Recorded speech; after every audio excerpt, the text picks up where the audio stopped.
please stand with me as we read Psalm 23 together.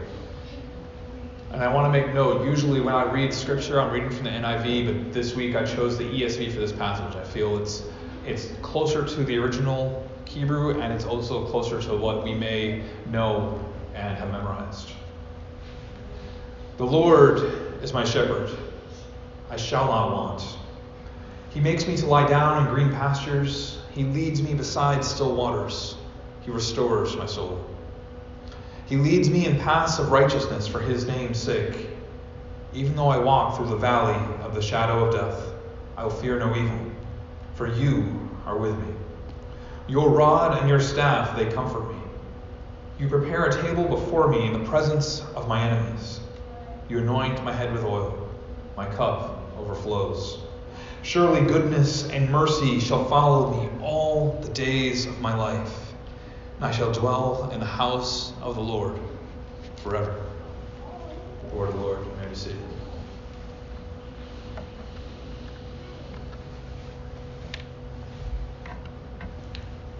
Based on publicly available statistics, stats on medical diagnoses, and I don't need that yet. Medical diagnoses and prescriptions, we can know that on any given day, 25% of our population are struggling with situational, seasonal, or chronic depression. 25% of our population, 1 in every 4 people you see, is struggling with some level of depression. And then there are the untold numbers of people who struggle undiagnosed, who know that they have struggles of some sort, but it's never been officially diagnosed or treated or medicated. There are a lot of anxious and painfully sad people in our society and in our church, the wider church, and in our individual church, daily walking through long valleys of shadows. Friends, you're not alone. If this is describing you, you're not alone. This is not something that you need to fix on your own. You belong to God as you are. This is something I may be able to speak a little bit into because it's something that I have struggled with myself. The height of it, the worst part of when I was struggling with it, was my late high school years and through my college years. And everybody's journey through these issues is different. It looks different for every person. For me, it was, an emptiness and unable to see anything good in the future, unable to see anything good in the world. Or if I did see anything good, it wasn't something that I could take part in. It wasn't something that I belonged to. Fortunately for me, it shrunk down. It came under control somewhat. It's a disease. It's a chemical imbalance in your brain. It's not something you can just switch on and off. But it's something that somehow I was able to set it within these parameters. When I'm getting too low, I see the signs and I pray about it. I spend some time with others. I make sure I'm surrounded by people. And when I'm getting too far on the other side, I do the same thing. And that's what it's like for me. But it's different for everyone.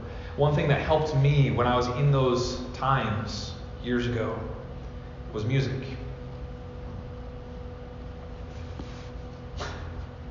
Maddie's making a face at me. I was just telling Maddie the other day that there were a lot of times in high school when I didn't have any other connections. I didn't have many interactions with other people that were positive. And I would come home from school and immediately go to my room and turn the radio on. And I have a playlist that she likes to listen to of, I think there's over 500 songs from the 90s. And she gets confused about how I not only know every word for every song, but I know all the music ups and downs and all the beats. And it's because I just listened to it constantly. That was something I went to get away. But I also listened to other kinds of music as well, not just the alternative rock that's on that list, but also classical music. And I know the notes and tunes to so many different classical music songs, as nothing special of me, as anyone would who is listening to any kind of music consistently. It absorbs into you. It affects your mind. For a while, I was a psychology student when I was in college. And one of the things I wanted to study was how music affects a person's mental state. And I read one report that said that there will be a time someday when doctors will prescribe not medicines, but music. Go listen to the Beatles for this much amount of time. Go listen to some classical music. Go listen to some Christian music. And because of the way it affects people, that they would actually prescribe music. I don't know if we'll ever actually get to that because everybody's journey through mental health is different. And it affects them differently to different extents. But classical music for me, some that stood out was Moonlight Sonata, Canon in D, Beethoven's Fifth Symphony, Mozart's Eine kleine Nachtmusik, which translates to a little night music. Which if you've ever heard that song, it does not sound like it's a little night music. Maybe a little out on town music for his time period. But one that I really liked was Bach. Bach was somebody who wrote a lot of songs, a lot of different kinds of music, and he, stay on that slide for now, he wrote pieces for all different kinds of instruments. He wrote pieces that are well known even today. He lived in the early 1700s. But on all of his pieces, you can see in this picture above me, he wrote these letters, S, D, G. Now, he wrote some pieces that were exclusively for church, and he wrote some that were for playing outside of church, but he would put these on almost everything he wrote, these three letters. And they stood for a Latin phrase, Soli Deo Gloria. To God alone be the glory. What he did was for God alone. Now, many of his songs we may know. Air on a G, Minuets, the Brandenburg Concertos, the cello suites, which combined are over 2 hours of music, just the cello suites. Even though most of us only know that one, that's the prelude to the first section of it, that was used in a commercial. But we know that one. Sleepers Wake, Jesu, Joy of Man's Desiring, and this one, which is also well known. This particular song is tied to our passage today. Uh-oh. And I'm going to have that playing while I talk about it for a few minutes here. This song has many names. Officially, it's Cantata number 208. It's a very catchy name. That's what we all know it by, right? It's also known as the birthday cantata. It's also known as the hunting cantata because it's part of a much longer piece. This is a ninth movement of a much longer piece.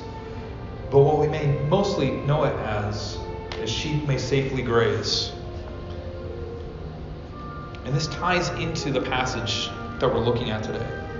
Who was this written for? This was written for a duke that lived in a castle near Bach.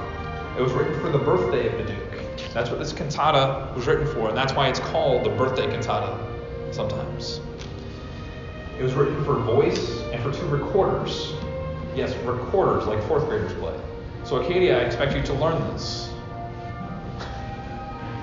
And there were also a few bass string instruments, and there was a harpsichord, though in many modern arrangements, the violin part here takes place where the voice would have been. And this is how we know it usually is without the voice, but with that violin piece in and out, up and down.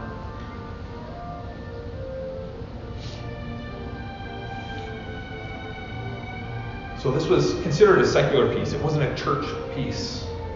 But Bach would often write pieces for church. There wasn't hymnals full of music at that time.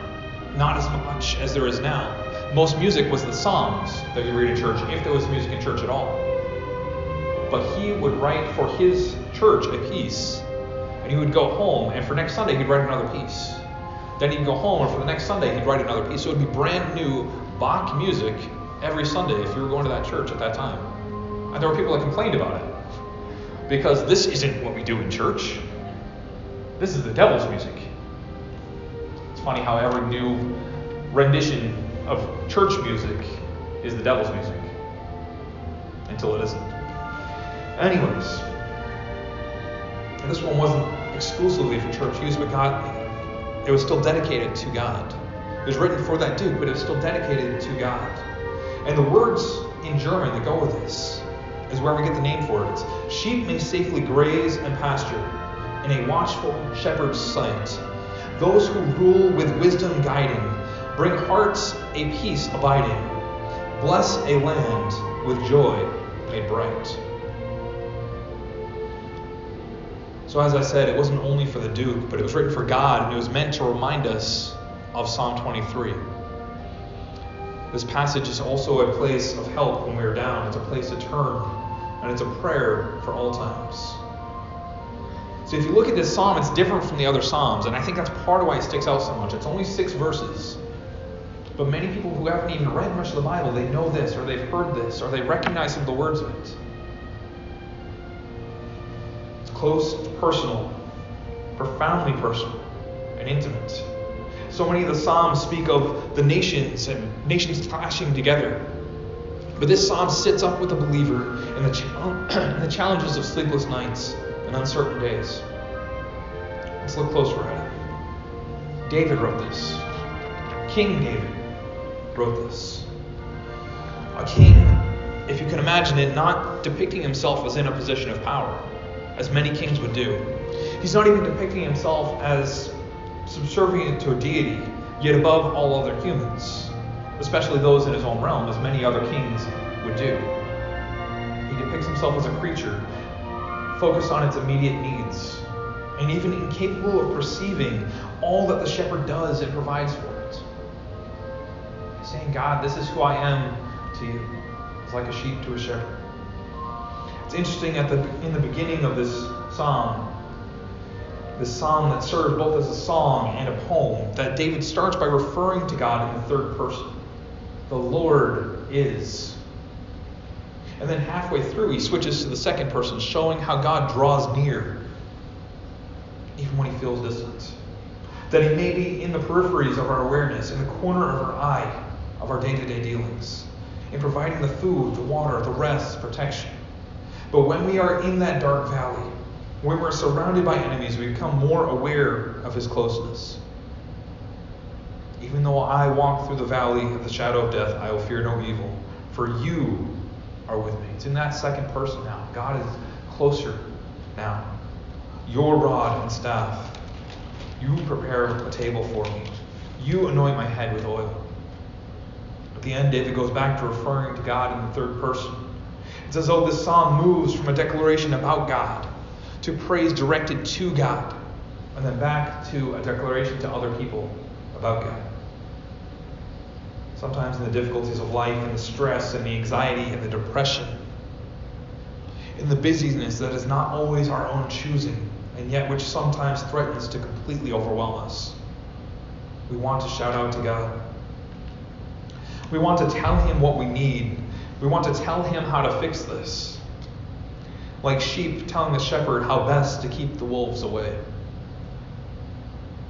You see, we, like sheep, do not always perceive, understand, or even notice all that the shepherd does for us.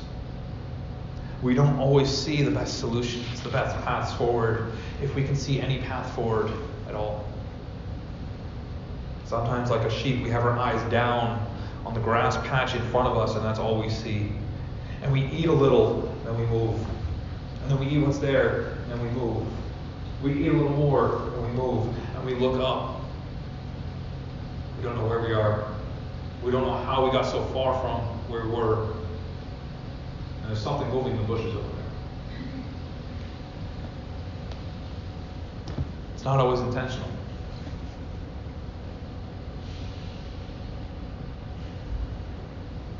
Because we're not always aware of what the shepherd does for us, sometimes it's better to have times of stillness and silence before God.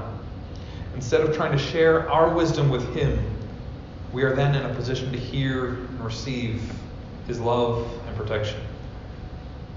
This psalm can help us do that. Let's walk through it real quick. The Lord is my shepherd. God is shepherd, not me.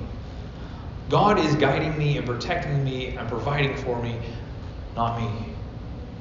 If you think of a flock of sheep, what does the sheep contribute to what the shepherd is doing?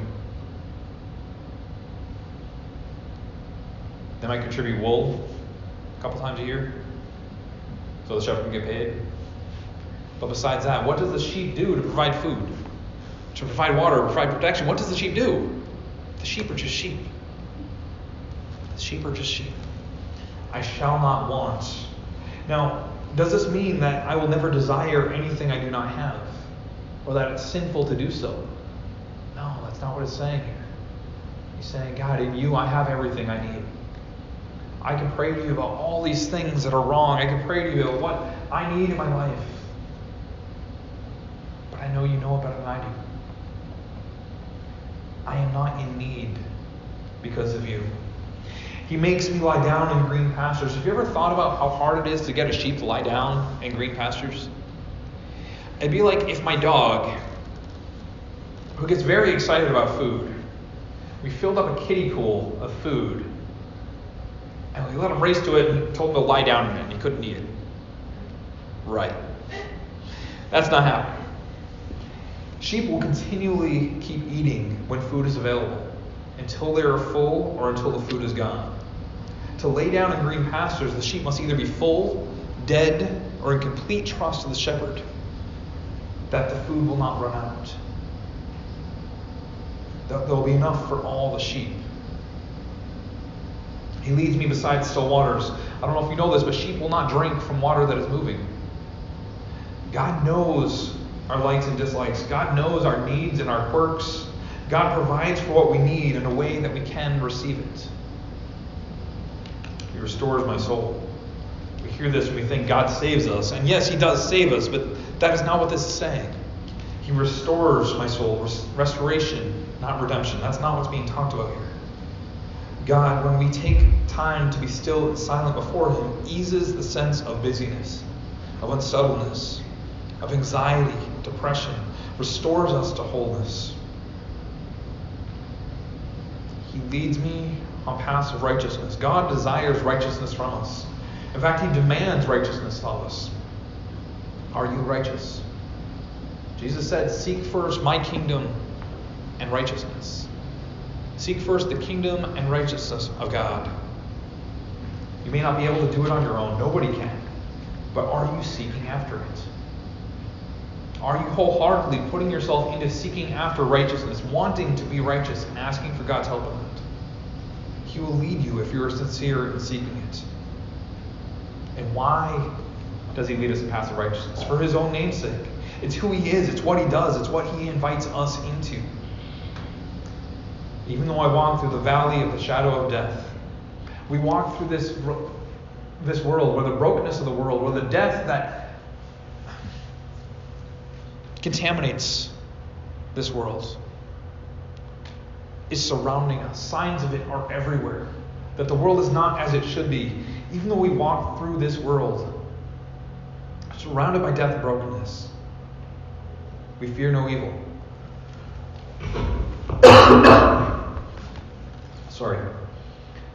Even in the midst of anything we can go through this life, nothing can utterly destroy us. Nothing can utterly destroy us. We will experience difficulty, pain, stress, but through God we will endure.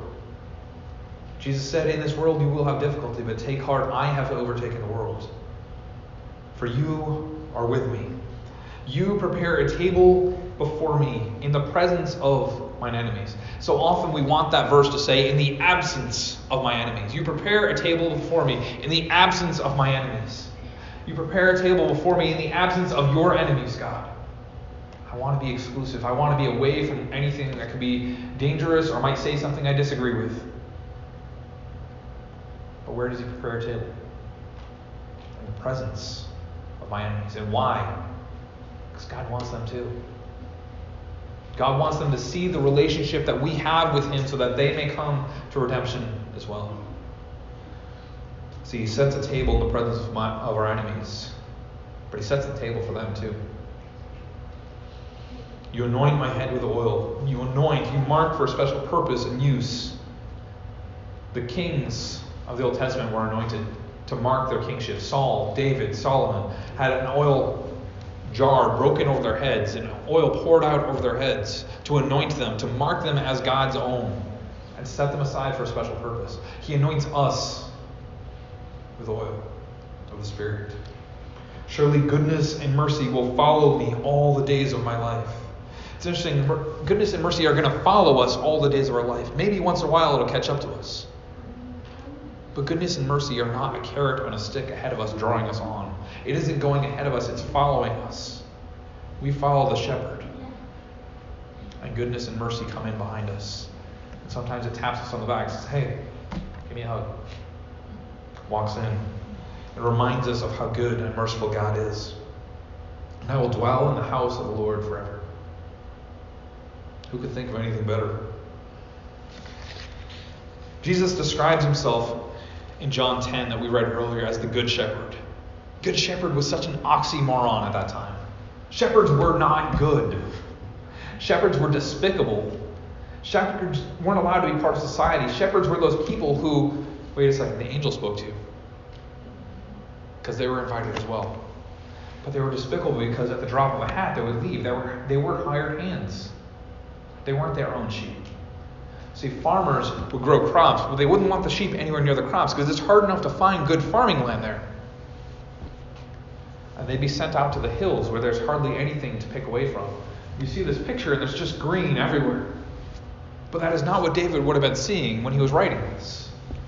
It looks like sand and stone, and maybe once or twice a year there's heavy rains and it'll be really green like this. But most of the time there's cool evening winds that cause dew to form on the large rocks. And then little sparse blades of grass grow around a few of the rocks. It's not covered in plants like this. Sometimes that's what it feels like when God's providing for us, when we're trusting in his provision. We want it to be like this. We want there to be grass everywhere. But sometimes we need to follow the path that he's leading us on and take the little bits, like the manna that had to be picked up daily, as opposed to having an abundance all at once. So Jesus talked about hired hands running away in the face of danger, but Jesus does the opposite. He runs towards the danger and gets between us and the danger. Like the shepherd that David spoke of, Jesus does not abandon you to your battles. It's interesting that if you look at Peter's life, we see a depiction of what we are supposed to be as disciples in some ways. Because at one point, Jesus is talking about his followers as sheep. Jesus is talking about sheep that are not of this fold. Jesus is talking about the sheep know my name, they know my voice, and they follow me.